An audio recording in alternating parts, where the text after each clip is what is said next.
नमस्कार, IND impact में आपका स्वागत है। मैं हूं मनोज सैनी। बेचैन दावेदार, लंबा होता इंतजार।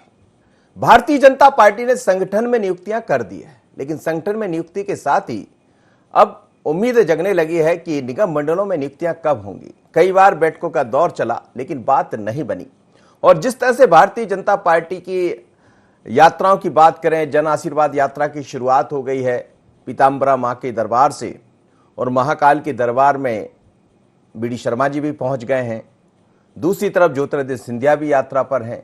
अब सवाल यही है कि जो लोग इंतजार कर रहे हैं, आखिर उनको नियुक्तियां कब मिलेगी, और इसको लेकर तमाम तरह के दावे हैं। लेकिन भारतीय जनता पार्टी कहती है ये तो निरंतर चलने वाला एक संगठन है जिसमें कुछ ना कुछ चलता रहता है, और जो कुछ होता है वो संगठन और सत्ता मिलकर करते हैं।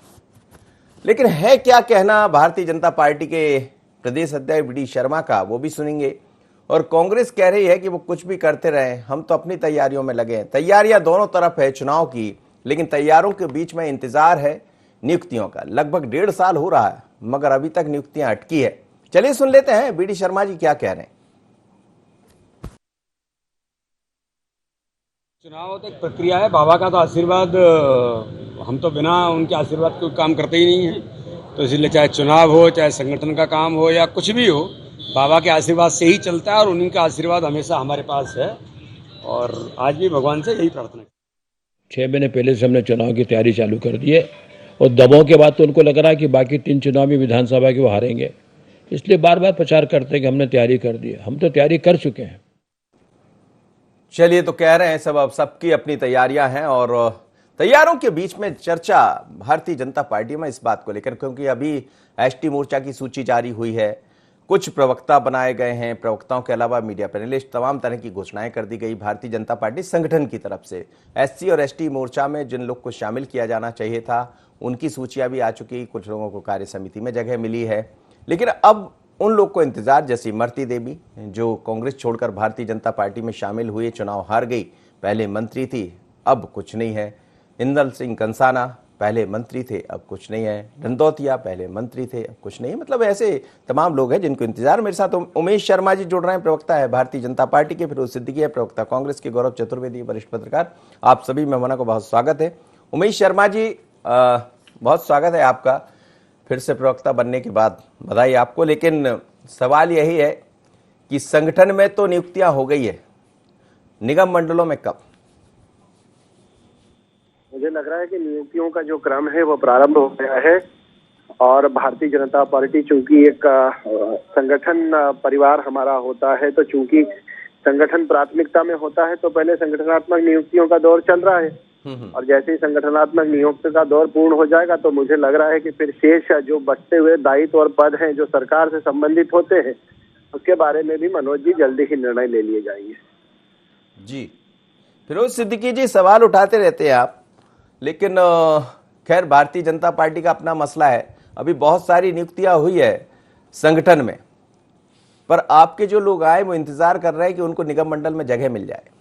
अरे उन्हीं को जगह मिलेगी निगम मंडल में। उमेश जी जैसे तो टॉफी लेके बेचारे संतोष करना पड़ेगा। जो संगठन आधारित पार्टी है वो पड़ोसी भी परिवार बन जाता है। ऐसी संगठन आधारित पार्टी है भारतीय जनता पार्टी। खैर ये उनका आंतरिक मामला है, सब कुछ लेकिन अब आप कह देते हैं आंतरिक मामला। जी कहिएगा। हाँ, तो उनका आंतरिक मामला है। और अब 3 साल तो इस सरकार के हो ही चुके, इस विधानसभा के टर्म को। साल भर के लिए अब लोगों को अगर ये बना पाएंगे निगम मंडल, तो मुझे लगता है कि ठीक है, जनता का कुछ काम होगा, जनता के लिए के हित में कुछ निर्णय निगम मंडलों के अध्यक्ष ले सकेंगे। लेकिन वर्तमान की स्थिति में जो भारतीय जनता पार्टी में चारों तरफ जो हाहाकार मचा है, अभी तो 6 लोग बैठक कर रहे हैं कि वो जो 6 पद खाली हैं मंत्रिमंडल में, उनमें कौन कौन अपनी जगह बना पाएगा। तो सिंधिया समर्थक घूम रहे हैं कि भाई हमको ग्वालियर चंबल से हम ही को बनाओ अध्यक्ष निगम मंडलों का। तो भारतीय जनता पार्टी के लिए ये सब इतना आसान नहीं होगा। पिछले टर्म में भी वो नहीं बना पाए थे निगम मंडल अपने पूरी तरीके से जितने बनने चाहिए थे। इस टर्म में देखते हैं कि भारतीय जनता पार्टी कितने निगम मंडल बना सकती है।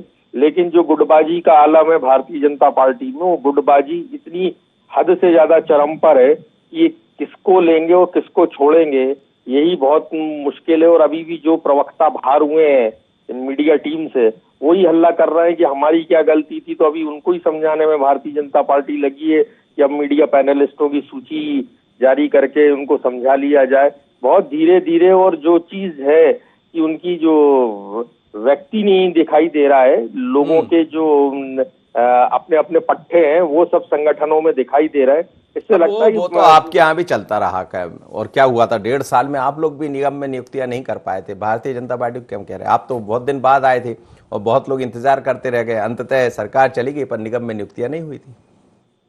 देखिए, निगम में नियुक्ति नहीं हुई, हमने स्टार्ट कर दी थी अपना काम। और जो साहब गए ना हमारे यहाँ से, यही सबसे ज्यादा अड़ंगे लगाए थे अपने निगम मंडलों के लिए। और भारतीय जनता पार्टी में भी यही अड़ंगे लगाए। देखते हैं अब भारतीय जनता पार्टी कितने दिन में बना पाती है। गौरव जी कई सारे आयोग बना दिए थे। जी, गौरव जी से प्रतिक्रिया ले लेता हूँ। गौरव जी, इंतजार है लंबा उन लोगों को जो आ तो गए हैं, पर अभी इंतजार और पता नहीं कितना करना पड़ेगा, क्योंकि संगठन का काम तो शुरू हो गया। हालांकि उमेश जी कह रहे हैं कि अब नियुक्तियां शुरू हो गई है और आने वाले दिनों में दिखाई भी देंगी, लेकिन पार्टी एकदम चुनावी मोड पर भी आ गई है। गौरव जी, देखिए, निगम मंडलों में नियुक्तियां जो की जाती हैं वो राजनीतिक, क्षेत्रीय, जातिगत समीकरणों को साधने के लिहाज से की जाती है। और एक जो सबसे बड़ा कारण रहता है वो कारण रहता है कि जो हमारी व्यक्तिगत राजनीतिक महत्वाकांक्षाएं हैं उसको लेकर के निगम मंडलों की नियुक्तियां बहुत महत्वपूर्ण भूमिका निभाती है। इंतजार सिर्फ उन लोगों को नहीं है जो अभी नए नए आए हैं बीजेपी में, इंतजार उन लोगों को भी है जो लगातार पार्टी का काम करते रहे हैं, भारतीय जनता पार्टी के साथ जुड़े रहे हैं। वे भी निगम मंडल में नियुक्ति की आस को लेकर के काम कर रहे हैं। देखना दिलचस्प होगा क्योंकि 2.5 साल बाद चुनाव होना है, समय बहुत कम है और ऐसे समय में निगम मंडलों में नियुक्तियां करके आगे की रणनीतियां भी तय की जाएंगी, मुझे ऐसा लगता है। बिल्कुल ठीक है। उमेश शर्मा जी, फिरोज सिद्दीकी जी कुछ कह रहे थे, हालांकि हमने उनसे खुद कहा कि आप भी 1.5 साल में नहीं कर पाए थे, क्या कहेंगे? फिरोज भाई के विषय पर तो कोई टीका टिप्पणी नहीं करूंगा मैं। भारतीय जनता पार्टी परिवार जो है, यहाँ पर एक वैशिष्ट्य तो देखने को मिलता है कि यहाँ पर किसी भी प्रकार का असंतोष सतह पर नहीं आता है। स्वाभाविक रूप से राजनीतिक क्षेत्र का कार्यकर्ता है, उसकी अपनी इच्छाएं होती है और जो संगठन तय करता है कि किस कार्यकर्ता के लिए कौन सा काम उचित है, तो भारतीय जनता पार्टी का कार्यकर्ता सहजता के साथ स्वीकार करता है। और मुझे लग रहा है कि भारतीय जनता पार्टी का जो संगठन सौष्ठव है और उसकी जो शक्ति का विस्तार हो रहा है, उसके पीछे का कारण यही होता है कि भारतीय जनता पार्टी का कार्यकर्ता जो है वो परम संतोष के साथ अपने संगठन की आज्ञाओं का पालन करता है और यही प्रतिबद्धता भारतीय जनता पार्टी का आभूषण है और श्रृंगार है। जी तो जी, इसलिए कोई बहुत ज्यादा भारतीय जनता पार्टी को चिंता का विषय नहीं है। अभी हमारी संगठन इकाइयों का गठन पूरा हो जाएगा और उसके बाद आप देखेंगे कि निगम मंडलों में जिनको प्रतिनिधित्व दिया जाना चाहिए, जो गौरव जी ने कहा है, बहुत सारी चीजें देखना पड़ती है। बहुकोणीय दृष्टिकोण से विचार किया जाता है, जातिगत आधार पर भी विचार होता है, भौगोलिक प्रतिनिधित्व प्राप्त हो इस बात की भी चिंता करी जाती है, कार्यकर्ता की संगठन के प्रति निष्ठा और प्रामाणिकता की भी चिंता करी जाती है, समाज जीवन के अंदर उस कार्यकर्ता की स्वीकार्यता कितनी है, जनता के बीच में उसका जनाधार कितना है, बहुत सारे निर्णय के बिंदु होते हैं मनोज जी। और ये भारतीय जनता पार्टी, आखिरी बात है, चूंकि बड़ा परिवार है तो इन बिंदुओं पर खरा उतरने वाले कार्यकर्ताओं की संख्या भी सैकड़ों होती है, तो दायित्व कम होते हैं और कार्यकर्ता जो है प्रामाणिक कार्यकर्ता है, इस तरह के क्षमतावान कार्यकर्ताओं की संख्या अधिक होती है। तो उस सबके बीच संतुलन और समन्वय बनाना यह संगठन का काम होता है और संगठन उस काम को करता है। जी बिल्कुल आपने ठीक कहा, लेकिन ये जो संतुलन शब्द का आपने इस्तेमाल किया है, ये संतुलन कहीं नहीं जम पा रहा है क्या? जो देरी की वजह ये भी कुछ बन रहा है, क्योंकि नए लोग आते हैं तो एडजस्ट होने में थोड़ा सा टाइम लग जाता, लेकिन जो लोग मंत्री थे ये उम्मीद लगाकर बैठे थे कि जाएंगे, चलिए ठीक है, चुनाव भले हार गए लेकिन कुछ ना कुछ ताजपोशी हो जाएगी, उन्हें लंबा इंतजार भी करना पड़ा और बेचैनी ज्यादा है उनके भीतर। नहीं, बेचैनी जैसा तो कुछ नहीं है, इंतजार भी बहुत लंबा नहीं हुआ है मनोज जी। अभी हमारे को शिवराज जी की सरकार का ये जो वाला कार्यकाल है, इसको बहुत ज्यादा अभी लंबा समय नहीं हुआ है और मुझे लग रहा है कि बहुत शीघ्रता पूर्वक निर्णय लिए जा रहे हैं, तो कार्यकर्ता में तो बेचैनी का कोई भाव होता नहीं है।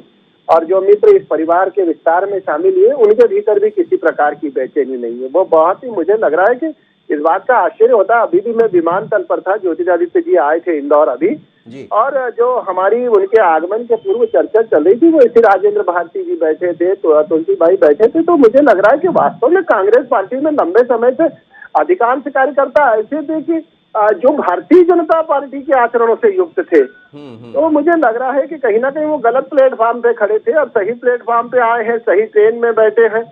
तो मुझे लग रहा है कि अब वो गंतव्य पे भी पहुंचेंगे। जी, फिरोज सिद्दीकी जी सही प्लेटफॉर्म पर आकर खड़े हो गए वो, आप लोग तो खैर प्लेटफॉर्म दे नहीं पाए उनको। ऐसा है कि हम लोग तो सही प्लेटफॉर्म पर आकर खड़े हो गए। इनके यहाँ कांग्रेस ही भारतीय जनता पार्टी का प्लेटफॉर्म था, जो भारतीय जनता पार्टी का मूल कार्यकर्ता था जिसने प्लेटफॉर्म को बनाया था, वो तो कहीं नीचे गिर पड़ा। आप देखिए कि जो कांग्रेस से जो लोग आए थे भारतीय जनता पार्टी में, वो लोग तो निगम मंडल एक रातों रात पा गए।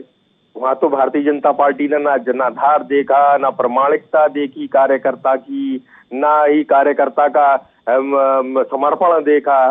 जैसे राहुल लोधी आ गए, मुन्ना भैया आ गए, हमारे नागरिक आपूर्ति निगम के अध्यक्ष, फिर उसके बाद गुड्डा भैया आ गए, जायसवाल जी। ऐसे तो भारतीय जनता पार्टी में सब आगे खड़े हो गए। वही तो मैं कह रहा हूँ कि उमेश जी बेचारे पीछे रह जाएंगे, झंडा डंडा उठाते रहेंगे और कांग्रेस ही कब्जा करने की। उमेश जी की भी नियुक्ति हुई है, उमेश जी फिर से प्रवक्ता बने, आप कैसी बात कर रहे हैं? नहीं, वही तो मैं कह रहा हूँ कि संगठन में ही काम करते रहेंगे, नेता जिंदाबाद करते रहेंगे, और अभी प्रद्युमन लोधी आएंगे तो आके मंच पे खड़े हो जाएंगे।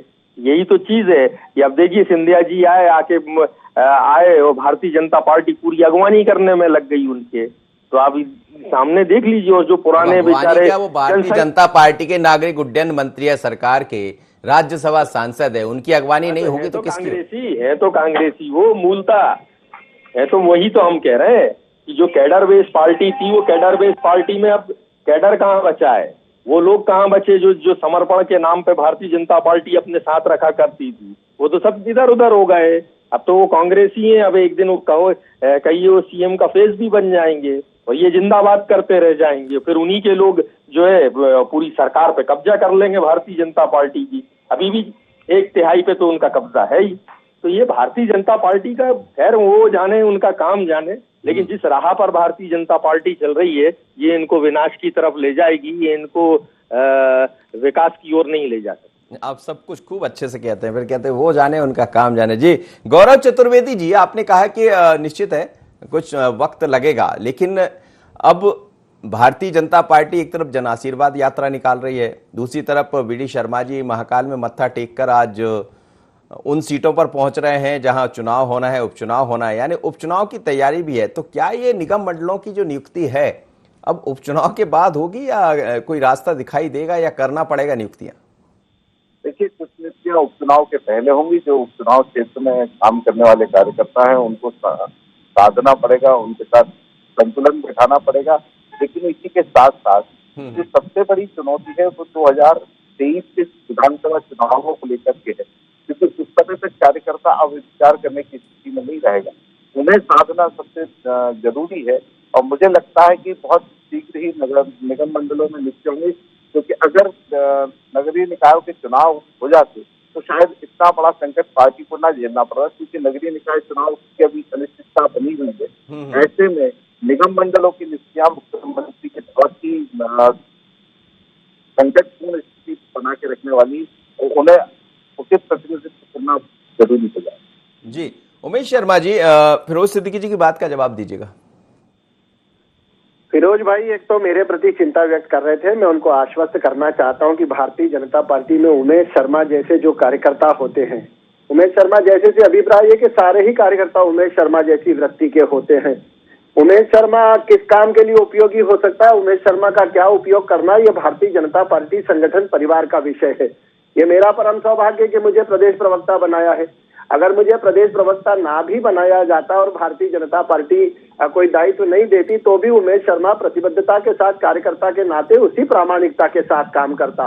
और उमेश शर्मा जैसे कार्यकर्ता का आशय ये होता है मनोज जी कि अगर संगठन और सत्ता के बीच में चयन करने का अवसर भारतीय जनता पार्टी संगठन कार्यकर्ता को देगा तो इसमें कोई आश्चर्य नहीं कि भारतीय जनता पार्टी की अधिसंख्य कार्यकर्ता संगठन के साथ काम करने में रुचि व्यक्त करेंगे। तो ये हमारे और कांग्रेस पार्टी के मित्रों का अंतर है। और बार बार जो फिरोज भाई को लगता है कि ज्योतिरादित्य सिंधिया जी, तो मैं उनको बता देना चाहता हूं कि एक बहुत बड़ा कोहिनूर था जिसे आपने खो दिया है।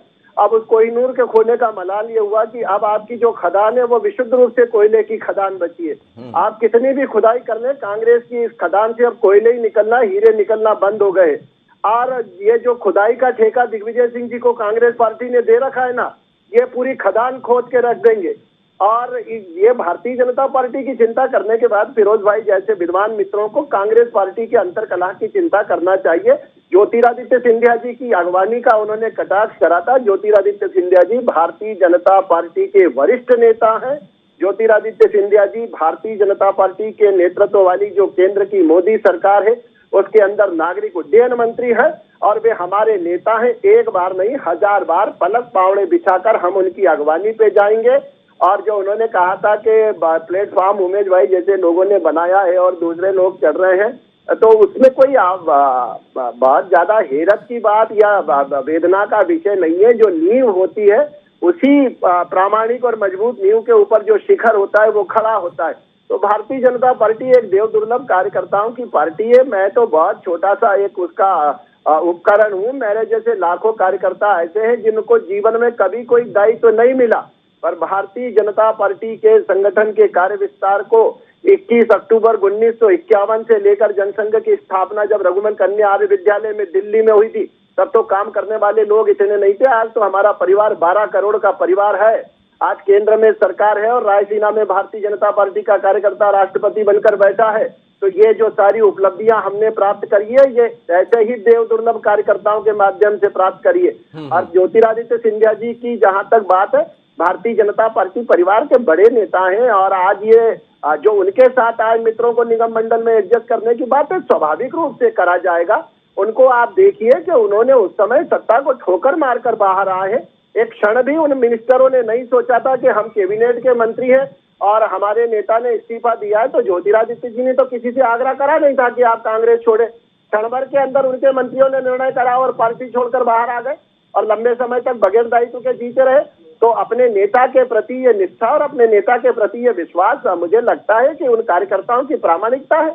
और आज ज्योतिरादित्य जी हो या तुलसी सिलावट जी हो या जितने मित्रगण कांग्रेस परिवार से भारतीय जनता पार्टी परिवार में आए हैं और आज वो अविभाज्य रूप से हमारे अंग है, तो वो सारे लोगों ने जिस प्रकार से भारतीय जनता पार्टी के संगठन के अंदर घुल मिल गए हैं, तो मुझे लग रहा है कि ये हमारे लिए उपलब्धि है और कांग्रेस के मित्रों को चिंता करना चाहिए। आपने कहा कि डायमंड तो आपके पास आ गया है, लेकिन डायमंड कुछ ज्यादा, मतलब डायमंड बहुत अच्छी क्वालिटी का है, चमक बहुत ज्यादा दिखाई दे रही है। आज से तो जन आशीर्वाद भी निकल रही है, उसकी अगुवाई भी कर रहे हैं माता जी के दर्शन के साथ।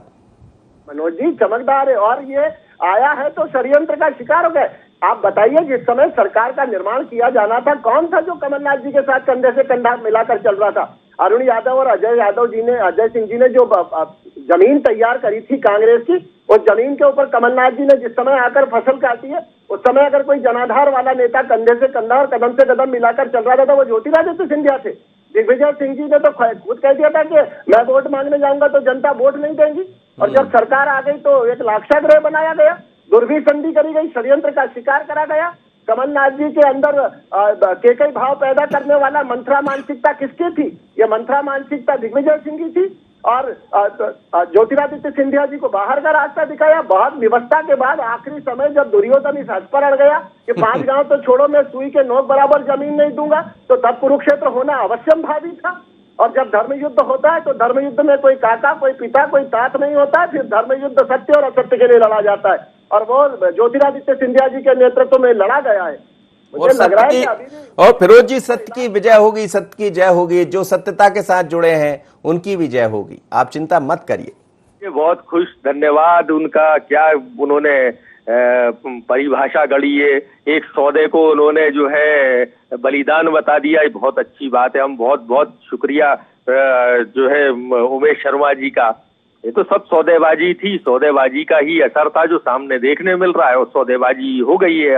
अब देखते हैं भारतीय जनता पार्टी कितने दिन रखती है सिंधिया जी को, या के बाहर निकाल के खड़ा कर देती है, अब देखने का विषय। अभी भी आपको ये दिखाई दे रहा है, आज जन आशीर्वाद यात्रा का वो कर रहे हैं, अगुवाई कर रहे हैं, आप कहाँ जाए ना, ग्वालियर चंबल में जाए, वो श्योपुर जाए। जो हाल उन्होंने नरेंद्र सिंह जी का किया है उधर, तो नरेंद्र सिंह जी के लोग भी तैयारी करे बैठे हैं कि आओ श्योपुर तो विधानसभा क्रमांक 1 है, वहां से जाना चाहिए। बाढ़ सबसे ज्यादा वहां आई है, वहां सबसे ज्यादा लोग तकलीफ में है, तो उनके पास जाना चाहिए, वहां से जाए। और अभी तो गए थे वो चंबल ग्वालियर में, होकर आए, लोगों से मिलकर आए। कहाँ गए थे वो? एक गुना में गए थे, एक जगह अशोकनगर में मीटिंग करे थे, शिवपुरी के गेस्ट हाउस में मीटिंग करे, वो घर चले गए।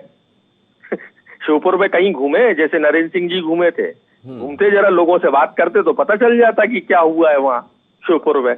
तो हम तो कहते हैं आइए, पधारिए, एक बार तो पधारिए श्योपुर में। बात समझ ही नहीं रहे, उनको चंबल ग्वालियर से लाकर मालवा में भी उनकी अच्छी पैठ है। भारतीय जनता पार्टी ने उस डायमंड का इस्तेमाल शुरू कर दिया, उसकी चमक से बीजेपी की चमक बढ़ने वाली। भारतीय जनता पार्टी ने डायमंड जो जिसको वो कोहिनूर बता रही है, वो कोयला साबित होगा। आखिरी में आप रुक तो जाइए 2023 तक। गौरव जी, ये डायमंड और कोहिनूर बहुत महंगे महंगे डायमंड है भारतीय जनता पार्टी के पास, कोहिनूर भी है, क्या कहेंगे?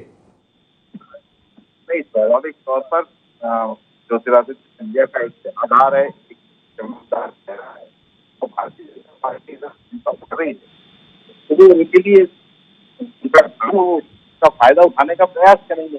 कांग्रेस इस चीज को खो चुकी है, इस बात को कांग्रेस को स्वीकार देना चाहिए।